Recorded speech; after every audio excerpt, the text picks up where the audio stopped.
Hello friends, Ben Ochart here. Thank you for tuning in. You know, some of you are afraid of a sump. Some of you are reluctant to even get into them because of some information you might have picked up here and there, in particular a flood, that it could actually flood your floors and create a mess.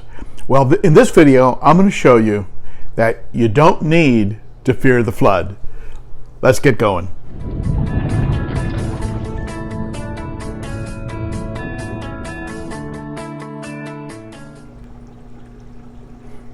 So let's take a look at the different ways that you could possibly have a flood, at least the ways that most people imagine you could have a flood. Let's take a look at what those are and see how, when correctly set up, you really don't need to worry about that. All right, let's go ahead and take a look. Well, one of the first concerns would be, what if my pump failed? This is a real pump that is rated at over 1,900 gallons an hour. And it's pumping water up into my tank from the sump. Let's go ahead and turn that pump off, and I'll show you what happens.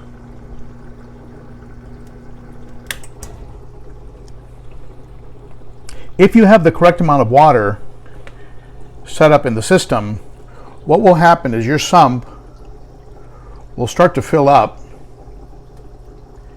because water is not being returned to the tank. But if you have the right amount of water, you're not going to overflow.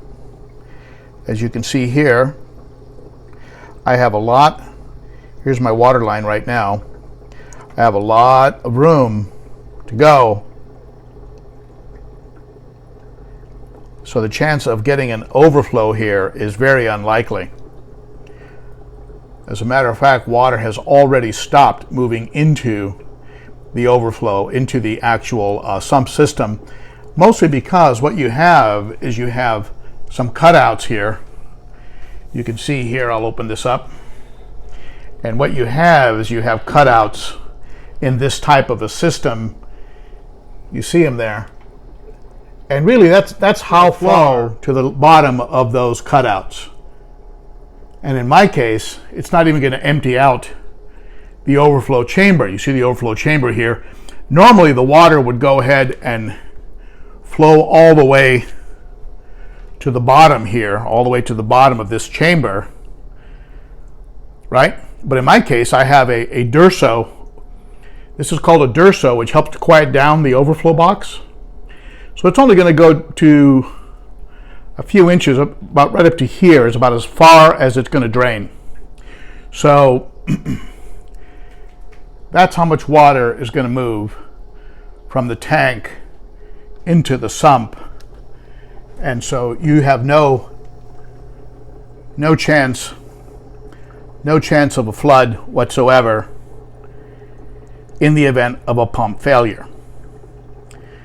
Now, the other thing that people are concerned about when you have a pump failure is a back siphon.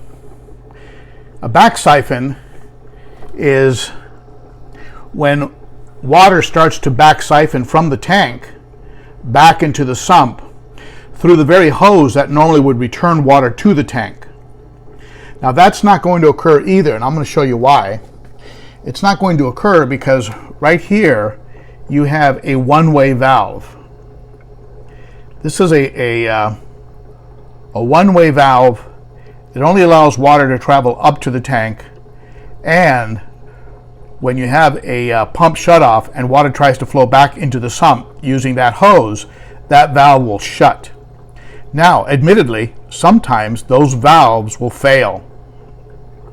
So, as a second safeguard, let's restart this pump.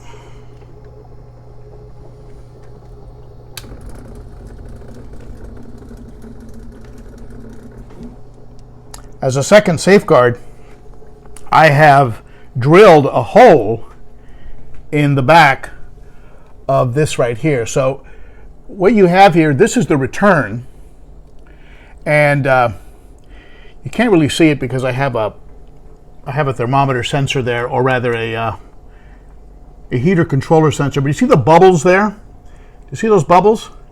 That's a hole that was drilled right around the water line in the back of that return. Now what would that do? That means that in the event of a pump failure, that siphon will break. So there'll be no siphon because air will get in there, and so there'll be no back siphon to the sump. Another concern that people might have is that the overflow might become blocked, and that might create a flood. Well, let me show you how you have nothing to worry about there either.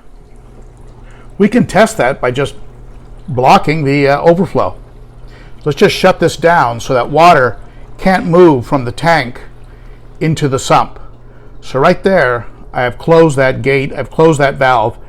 Water is not being pumped into the tank, but it can't drain from the tank into the sump. So let's see what happens. As you can see here, the water level is rising.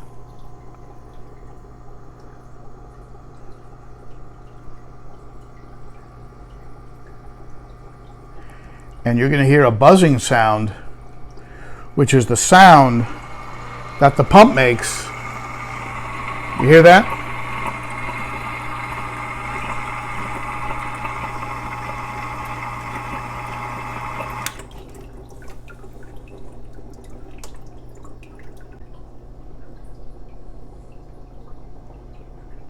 That sound was the sound of the pump just pumping air. It basically had no more water to pump.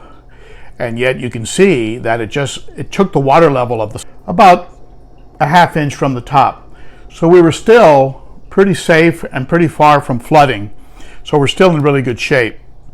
So a blocked overflow or a failed pump, in both cases, no flooding, nothing to worry about. You're in good shape. There you have it. As you can see, you really don't need to fear the flood. The truth is that you're just as likely to get a flood from any other kind of system, whether you're talking about a canister or a hang-on back, or even just a tank failure, such as a leak in one of the seams of a tank, or a failure in the sealant of the tank. You're just as likely to have water damage from one of those occurrences. And in my mind, if you set it up correctly, if you understand the mechanics of what you're doing, a sump is a perfectly safe system, and it's going to provide you a tremendous amount of flexibility and a lot of extra water volume, which of course is going to help to dilute those things that we want to keep diluted in a tank, such as ammonia, nitrate, things of this nature. All right, thank you so much for tuning in. Be sure to comment below, and I'll go ahead and put my entire sump playlist at the end of this video for you to take a look at. All right, thank you so much, my friends. I appreciate you tuning in, and I hope to see you on Saturday at the Cichlids and Coffee live stream. Cichlids in the name, but we talk about all types of fish keeping situations and scenarios with a very good group of people who love to get involved in the chat and answer questions and things of that nature. So stop on by on Saturday if you can. Thank you so much.